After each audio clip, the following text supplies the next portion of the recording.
உலகெங்கும் இருக்கும் பக்தி இன்ஃபோ சேனல் நேயர்கள் அனைவருக்கும் ஆஸ்ட்ரோ பூர்ணாவின் அன்பார்ந்த வணக்கங்கள். இன்னைக்கு நாம பார்க்கக்கூடிய சிறப்பு பதிவு குரு பயிற்சி 2026. குரு பகவான் மிதுன ராசியிலிருந்து கடக ராசியான தன்னுடைய உச்ச வீட்டிற்கு பயிற்சி ஆகிறார். இந்த உச்ச வீட்டில் பயிற்சியாகக்கூடிய இந்த குரு பகவானின் கால சூழ்நிலைகள் வரக்கூடிய ஒரு வருடத்திற்கு, அதாவது 25ஆம் தேதி ஜூன் மாதம் 2027 வரைக்கும் இந்த கடக ராசியில குரு பகவான் உச்சம் பெற்று இருக்க போறார். இந்த குரு பகவானின் உச்ச ஒரு கால சூழ்நிலைகள், அதாவது கால புருஷனுக்கு 4ஆம் இடமான அந்த சுகஸ்தானத்துல பயிற்சி ஆகிறார். 4ஆம் இடம்ன்றது பாத்தீங்கன்னா பெயர், பதவி, புகழ், இடமாற்றம், சொத்துக்கள் வாங்குறது, அதுக்கப்புறம் பாத்தீங்கன்னா தாயார் மூலமாக இருக்கக்கூடிய சில நன்மைகள், இந்த மாதிரியான ஒரு வசதியான ஒரு ஆடம்பரமான ஒரு வாழ்க்கையை கொடுக்கக்கூடிய ஒரு ஸ்தானம் தான் இந்த 4ஆம் இடம். அதனால எந்த இடத்துல நீங்க கேர்ஃபுல்லா இருக்கணும் அப்படின்றதையும் இந்த பதிவுல நம்ம தெளிவா பார்க்க போறோம். இந்த சேனல்ல முதன்முறையா பாக்குறீங்க அப்படின்னா சப்ஸ்கிரைப் பண்ணிக்கோங்க, பெல் பட்டன்ல ஆல் ஆப்ஷன் சூஸ் பண்ணிக்கோங்க. கன்னி ராசி என்பர்களுக்கு இந்த குரு பகவானினுடைய பெயர்ச்சி உங்களுடைய 11ஆம் வீட்டுல உச்சம் பெற்று நடைபெற போகுது. இது கன்னிராசி என்பர்களுக்கு நல்ல ஒரு ஏற்றத்தை கொடுக்கறதுக்கு உண்டான ஒரு நேரம். ஏன்னா குரு பகவானினுடைய பார்வையை விட அவருடைய இருக்கக்கூடிய ஒரு ஸ்தானம் தான் மிகப்பெரிய ஒரு மாற்றத்தை கொடுக்கக்கூடிய ஒரு அமைப்பு அப்படின்றது இருக்கு. அதன் முறையில இந்த கன்னிராசி என்பர்களுக்கு இவர்களினுடைய லாபஸ்தானத்துல குரு பகவான் உச்சம் அடைகிறார். லாபஸ்தானம் அப்படின்றது பாத்தீங்கன்னா வாழ்க்கையில எந்த பிரச்சனைகள் வந்தாலும் இந்த லாபஸ்தானத்துல ஒரு கிரகம் இருக்கு அப்படின்னா மிக எளிதாக அந்த பிரச்சனைகளை சமாளிக்க கூடிய ஒரு அமைப்பு வாய்ந்த ஒரு ஜாதகர்கள் தான் பேரு. அந்த மாதிரியாக இந்த கன்னிராசி என்பவர்களுக்கு இவர்களினுடைய 11ஆம் இடத்துல இப்போ இந்த கிரகம் வருது, குருன்ற கிரகம்.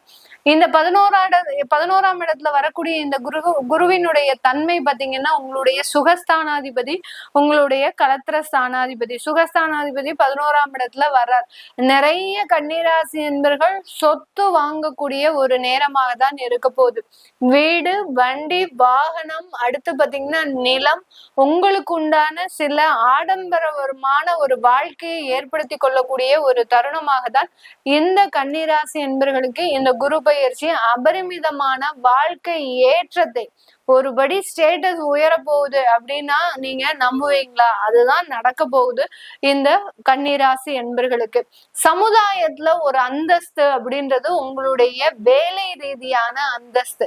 இதுவரைக்கும் உங்களுடைய வேலையை பத்தி நீங்க வெளியில பெரிய அளவுக்கு பேச மாட்டீங்க, ஏன்னா அதற்குண்டான ஒரு மதிப்பு அப்படின்றது இல்லை. சில பேர் பாத்தீங்கன்னா நிறைய ஒரு சாஃப்ட்வேர் இண்டஸ்ட்ரீஸ்ல வேலை பார்த்தாலும் உங்களுக்கு உண்டான ஒரு பதவி அப்படின்னு இருந்ததுதான் வெளியிடத்துல நீங்க சொல்ல முடியும்.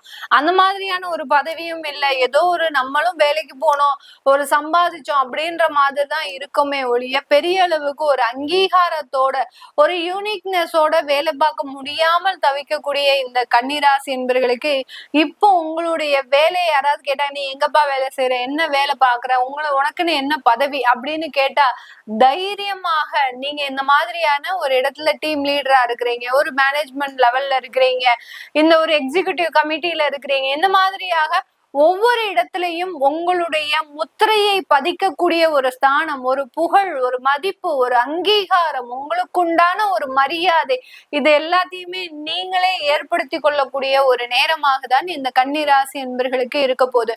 படிப்பு படிக்கிறீங்க, ஒரு கல்லூரி படிப்பு இல்ல ஒரு உயர்நிலை படிப்பு படிக்கிறீங்க அப்படின்னா அந்த இடத்துல உங்களுடைய மதிப்பு, மரியாதை எல்லாமே உயரக்கூடிய ஒரு ஸ்தானம்.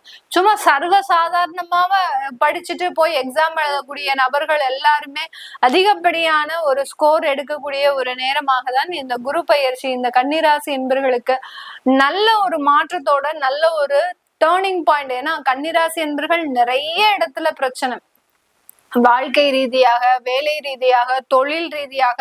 தொழில் எல்லாம் பாத்தீங்கன்னா தொழிலை ஏண்டா ஆரம்பிச்சோம் அப்படின்ற அளவுக்கு மிகப்பெரிய ஒரு இரக்கங்கள், அதுல மிகப்பெரிய ஒரு கடன், தேவையில்லாம கடன் வாங்கிட்டோம். அதுலயும் பாத்தீங்கன்னா நண்பர்கள் கிட்ட வாங்கினது, உறவினர்கள் கிட்ட வாங்கினது, இப்படி என்னை சுத்தி ஒரு 50 லட்சம் கடன் இருக்கு மேடம், அதை நினைச்சாலே எனக்கு தூக்கம் வர மாட்டேங்குது அப்படின்னு சொல்லக்கூடிய இந்த ராசி என்பர்களுக்கு இந்த காலகட்டம் தொழில் ரீதியான நிறைய ஒரு மாற்றங்கள் ஏற்படக்கூடிய ஒரு நேரமாக இருக்கும்.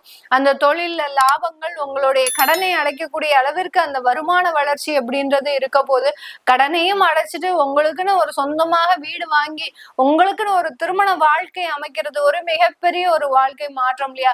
கடந்த வருடத்துல இதே நேரத்துல நீங்க எப்படி இருந்தீங்க அப்படின்னு நினைச்சு பார்க்க கூட முடியாது. அந்த அளவுக்கு மிகப்பெரிய அளவுக்கு மனவேதனையிலையும் தேவையில்லாத ஒரு குடும்ப தகராறுலையும் இருந்த இந்த கன்னிராசி என்பர்கள் இந்த வருடத்துல மிக அபரிமிதமான ஒரு வளர்ச்சியை பெறக்கூடிய ஒரு நேரம். இதுல கன்னிராசி என்பர்கள்ல பெண்களாக இருக்கிறீங்க அப்படின்னா உயர்ந்த பொறுப்புகளை அடையக்கூடிய ஒரு தருணம். பெண்களுக்கு தான் மிகப்பெரிய ஒரு நன்மைகள் நடக்கக்கூடிய ஒரு நேரம் இந்த குரு பயிற்சி காலகட்டத்துல. ஏன்னா பெண்கள் தனித்துவமாக வாழக்கூடிய ஒரு நேரமாக தான் இந்த ராசி என்பர்களுக்கு இந்த குரு பயிற்சி இருக்க போகுது. இதனால் வரைக்கும் ஒருத்தரை டிபெண்ட் பண்ணி இருந்திருப்பீங்க, ஒருத்தருக்காக நீங்க வாழ்க்கையை தியாகம் செஞ்சிருப்பீங்க. உங்களுடைய வருமானம் எல்லாம் உங்களுடைய குடும்பத்தார்களுக்கு போயிருக்கும். நீங்க ஒரு ஆசைப்பட்டு ஒரு சாரியோ, உங்களுக்குன்னு ஒரு ஜொல்லோ, இல்ல உங்களுக்குன்னு சில விஷயங்களை செய்து கொள்ள முடியாத அளவிற்கு இருந்திருப்பீங்க. இந்த வருடத்திலிருந்து இந்த கன்னிராசி பெண்கள் உங்களுக்குண்டான ஒரு வாழ்க்கையை வாழக்கூடிய ஒரு நேரம், ஒரு சமுதாய ஒரு அந்தஸ்து பெறக்கூடிய ஒரு நேரம், அந்த அலுவலகத்துல ஒரு உயர்ந்த பதவி, புகழ், மதிப்பு, மரியாதை, இப்படி அடுத்தடுத்த ஒரு வெற்றிகளை அடையக்கூடிய ஒரு நேரமாக தான் இந்த ராசி பெண்களுக்கு இருக்க போது. இந்த காலகட்டம் வெளியூர் வெளிநாட்டுல இருக்கிறவங்க புதிதாக தொழில் அமைக்கக்கூடிய ஒரு நேரம். இதனால் வரைக்கும் வேலை செஞ்சாச்சு, ஏதாவது ஒரு கன்சல்டன்சி தொழில் ஆரம்பிக்கலாமா, இல்ல ஏதாவது ஒரு எக்ஸ்போர்ட் இம்போர்ட் பிசினஸ் பண்ணலாமா, இல்ல ஏதாவது ஒரு ரியல் எஸ்டேட் சம்பந்தப்பட்ட ஒரு துறையில இருக்கலாமா, இப்படி ஒரு தொழில் வாய்ப்புகளை தேடி பயணிக்கக்கூடிய ஒரு ஆண்டாக தான் இந்த ஆண்டு இந்த கன்னிராசி என்பர்களுக்கு இருக்க போது. அடுத்து பாத்தீங்கன்னா குழந்தை ரீதியான சில பிரச்சனைகள் இருந்தும் தீர்வு. இந்த இடத்துல பாத்தீங்கன்னா கன்னிராசி என்பர்களுக்கு உங்களுடைய 5ஆம் இடத்தை குரு பகவான் 11ல இருந்து பாக்குறாரு. இதனால அந்த குழந்தை பாக்கியம் அப்படின்றது முக்கியமா கிடைக்கக்கூடிய ஒரு தருணம். நிறைய கன்னிராசி என்பர்களுக்கு பெண் குழந்தை பிறக்கிறதுக்கு உண்டான ஒரு அமைப்புகளும் இருக்கு. அதனால பெரிய அளவுக்கு வருத்தப்பட வேண்டாம். ஏன்னா சில பேர் வாரிசுக்காக 2வது குழந்தையாக, முதல்ல பெண் குழந்தை இருக்கலாம், எனக்கு 2வது குழந்தை பிறக்குமா மேடம், அது ஆண் குழந்தையா வருமா அப்படின்ற ஒரு எதிர்பார்ப்புகளும் இருக்கு. அந்த இடத்துல கண்டிப்பாக உங்களுக்கு அந்த மாதிரியான சில அமைப்புகளும் இருக்கு. முதல் குழந்தை தான் பெண் குழந்தை, 2வது குழந்தைக்காக தயார் பண்ணக்கூடியவர்களுக்கு இந்த இடத்துல ஆண் குழந்தை அப்படின்றது 100% இருக்கிறதுக்கு உண்டான ஒரு நேரமாக தான் இருக்க போகுது.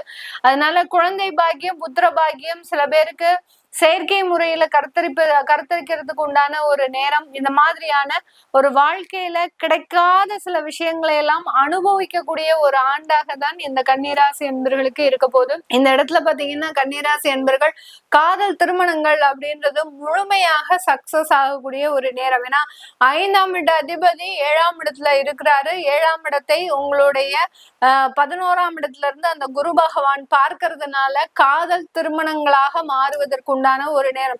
கிட்டத்தட்ட 4 வருஷம் பெற்றோர்களின் சம்மதம் கிடைக்கல, நாங்களும் ரொம்ப பொறுமையா இருக்கிறோம், எங்களுக்கு இந்த வருடமாவது அதற்கு உண்டான ஒரு அமைப்பு கிடைக்குமா அப்படின்னு ஏங்கி கொண்டு இருக்கிறவர்களுக்கு முழுமையாக பெற்றோர்களின் சம்மதத்தோட அந்த திருமணம் ஏற்பாடு பண்ணுவதற்குண்டான ஒரு முழு அமைப்பும் இருக்கு. நல்ல உயர்ந்த அந்தஸ்தோட ஒரு ஸ்டேட்டஸான ஒரு திருமணம் அப்படின்றதுதான் இந்த இடத்துல நம்ம கவனிக்க வேண்டிய ஒரு விஷயம். ஒவ்வொருவருக்கும் திருமணம் அப்படின்றது சொர்க்கத்துல நிச்சயிக்கப்படக்கூடிய ஒண்ணு. அந்த திருமணம் அமைஞ்சதுக்கு அப்புறம் வாழ்க்கை எப்படி இருக்கும், அதுதான் ஒரு முக்கியமான ஒரு கேள்வி. அந்த மாதிரியான ஒரு நல்ல ஒரு தொடக்கமான ஒரு வாழ்க்கையை அமைக்கிறதுக்கு உண்டான ஒரு நேரமாக தான் இந்த கன்னிராசி என்பவர்களுக்கு இருக்க போகுது. இது எல்லாமே நம்ம கோச்சார நிலவரப்படியே பலன்களை கணிச்சு சொல்லியிருக்கிறோம். உங்களுடைய சுய ஜாதக தசாபுத்தி பலன்களை பார்க்கணும் விருப்பப்படுறவங்க நிறைய கன்னிராசி என்பவர்களுக்கு முதல் திருமணத்துல அதிகப்படியான ஒரு தோல்விகள், அடுத்து பாத்தீங்கன்னா குழந்தை பிறந்ததுக்கு அப்புறம் நிறைய பிரச்சனைகளை அனுபவிச்சிருப்பாங்க. ஏன்னா அந்த குழந்தையினால நிறைய கணவன் மனைவி பிரச்சனை, வீட்டுக்குள்ள குடும்ப தகராறு அப்படின்னு சொல்லக்கூடிய மாமனார் மாமியார்னால பிரச்சனை, அடுத்து பாத்தீங்கன்னா சொத்துக்கள் மூலமாக தொந்தரவுகள், இந்த மாதிரியாக அந்த குழந்தை பிறந்ததுக்கு அப்புறம் எங்க இருந்து அந்த பிரச்சனைகள் ஸ்டார்ட் ஆகுதுன்னே கண்டுபிடிக்க முடியாத இருந்த இந்த கன்னிராசி என்பவர்களுக்கு இந்த காலகட்டம் அதுல இருந்தெல்லாம் நிவர்த்தி அப்படின்றது கொடுக்க போகுது. இத மாதிரியான சில விஷயங்கள் பர்சனலான விஷயங்கள்லாம் இருக்கும். அதை பத்தி நீங்க தெரிஞ்சுக்கணும் விருப்பப்படுறவங்க கீழே இருக்கிற நம்பருக்கு வாட்ஸ்அப்ல அப்பாயின்மெண்ட் வாங்கிட்டு நீங்க கன்சல்ட் பண்ணிக்கலாம். உங்களுடைய குழந்தைகளுக்கு ஜாதகம் எழுதணும், நியூமராலஜி படி பெயர் வைக்கணும்னு நினைக்கிறவங்களும் கீழே இருக்கிற நம்பருக்கு வாட்ஸ்அப்ல மெசேஜ் அனுப்புங்க. அதற்குண்டான விவரங்கள் தெரிய வரும். உங்களிடமிருந்து விடைபெறுவது உங்கள் ஆஸ்ட்ரோ பூர்ணா. நன்றி, வணக்கம்.